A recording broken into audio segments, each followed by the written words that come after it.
Yeah. Hi, my name is Judy. I'm 65 years old, and I have Afib. Welcome back today. Here for the second part of my video talking about Afib, my experiences with Afib. So it's a crazy journey. I'm sure, as most of you know, and the ones who have been newly diagnosed. This journey is not for the faint of heart. Just let me start out with that. It's a crazy journey. Trust me, it's crazy. At least my journey has been crazy. I seem to have AFib worse than some people. My ex-sister-in-law also has AFib, but hers is rather mild, which I wish mine was, but unfortunately mine is not. So I swear to God that my heart has a mind of its own.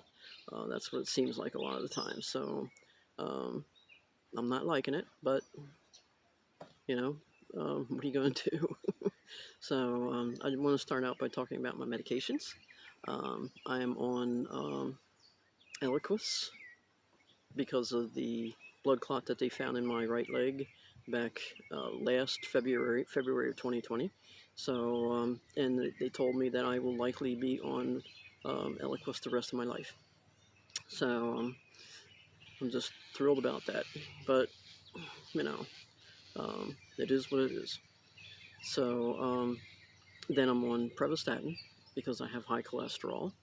And then I am on metoprolol,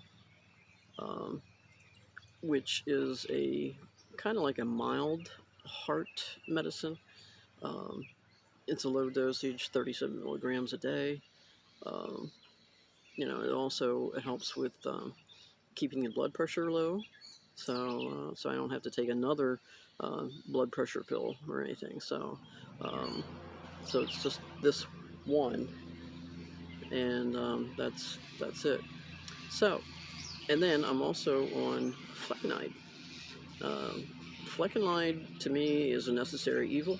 I don't like it, but I have no choice. When I started out on flecainide I think it was last summer, they had me on 200 milligrams per day because of my history, my short history.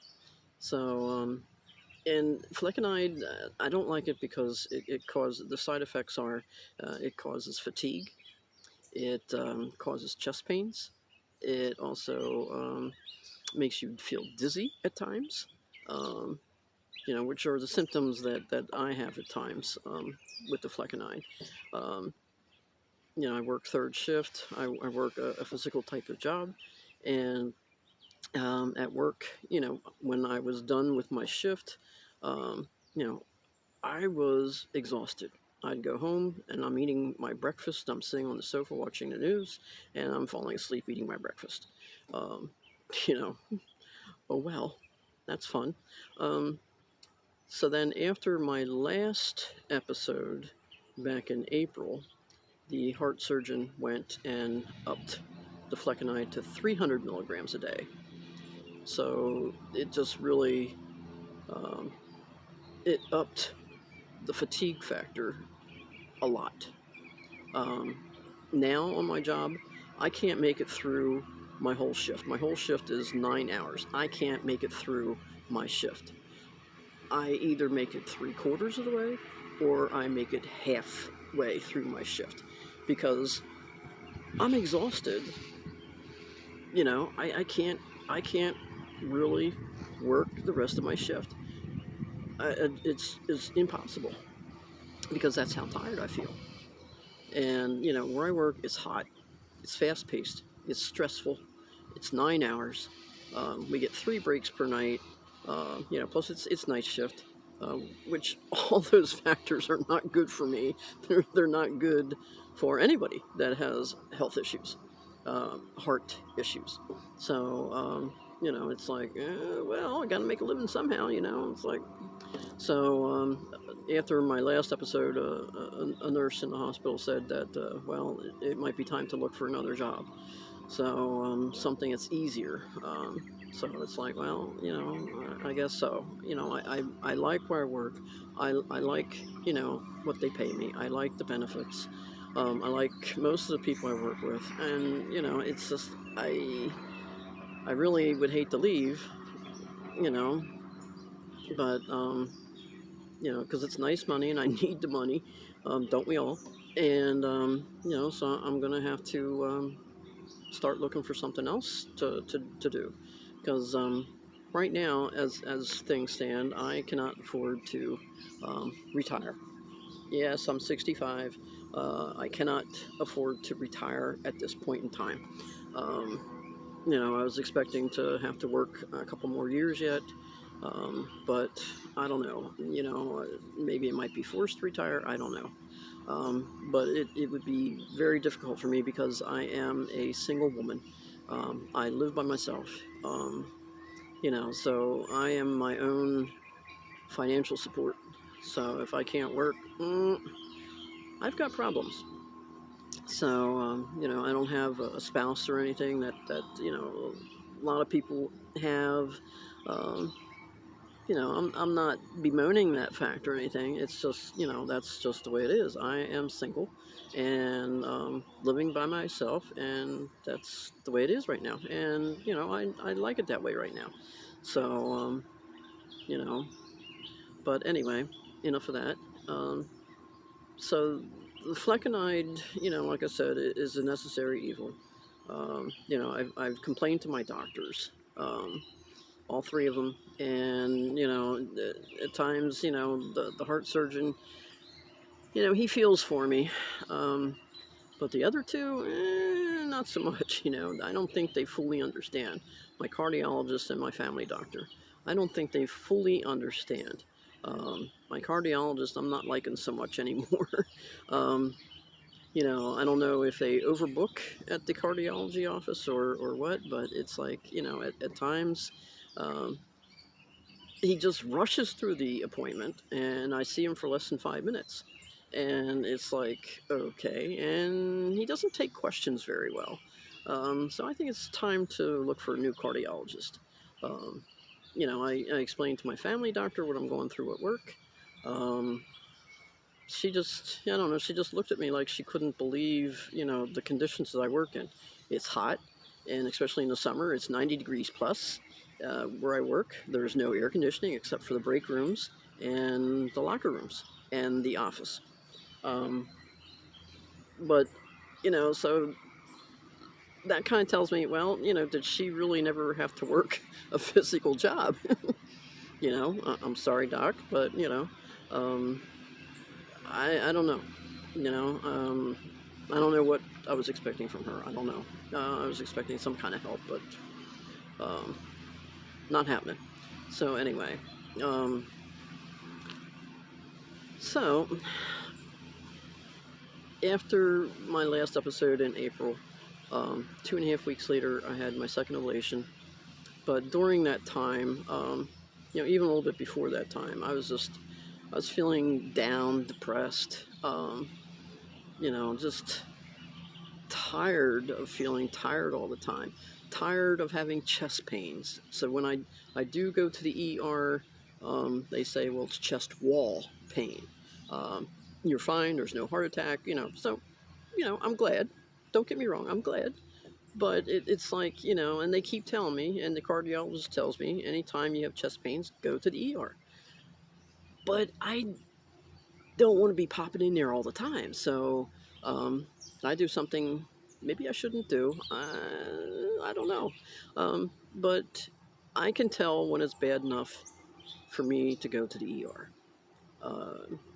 Sometimes it's mild chest pain, sometimes it's more than mild. Um, so maybe I shouldn't do that. I don't know.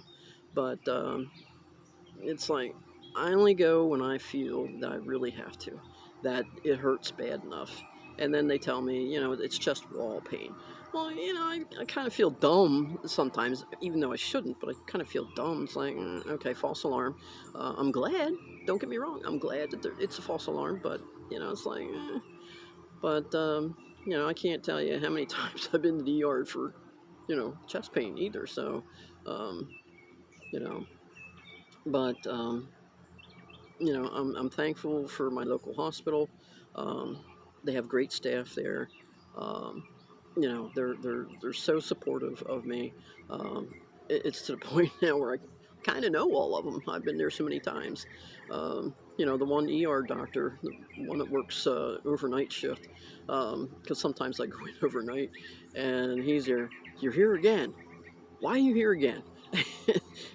And he just kids around with me. But I am thankful for the doctors and nurses and other medical staff there at the hospital.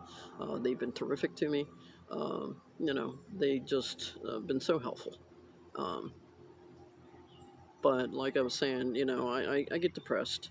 And I got really depressed between the last episode and the second ablation. Um, because I just, I'm tired of it. I'm just tired of going through this stuff all the time. Um, and the attack that I had, the episode that I had in April, was my worst one yet. Um, it scared the crap out of me, to be honest. Um, I'm in there. They gave me an IV bag of Cardizem, and the bag was empty like within an hour. Um, So they were looking for the ER doctor, the attending physician, to see whether or not I should have another bag of Cardizem. So he was out to break or something like that. So we're just waiting to hear back from him. And I'm laying there, and it's like I start feeling kind of strange. Well, I told them when I went in that something felt different this time. My body felt different this time. Um, my heart feels different this time. Um, it's something is going on, and it's worse than all the other times. Then they said, okay, all right, and they asked me to try to describe it, and it was kind of hard to describe, but I tried my best. So anyway, after the bag of Cardizem, um, I'm laying there, and um, I'm laying there in the room by myself, and we're just waiting. And so all of a sudden, my heart starts like beating faster, and it was like a wave. It started out slow, and then it increased, and then um, like when a wave would crash, then that's when I would get shortness of breath, and then I started feeling like I was going to, pass out or something. Um, so it did this a couple times, and each time it was getting worse. Um, so that the last time, um, it was really strong. The wave was really strong. It came and it come to the point where it would crash, and I really had really bad shortness of breath. And I'm thinking, oh wow, what's going on? And then I started getting lightheaded, and it's like I was feeling fuzzy. And then all of a sudden, stuff started going black, and I'm like 1 second away from losing consciousness. And then all of a sudden, um, you know, everything got brighter, and my heart, was like okay. And you know, in under 30 seconds after that episode, in within 30 seconds, I had 5 nurses in my room asking me what happened. So I described it to them what happened, and they said okay. So the one nurse ran out, and she tore off um, a copy of the EKG and brought it in and was showing me. Um, my heart stopped for 7 seconds. They said it paused. Okay, it stopped. Paused, stopped. It stopped for 7 seconds. Scared the crap out of me. It's like, oh shit, what's going on here? This never happened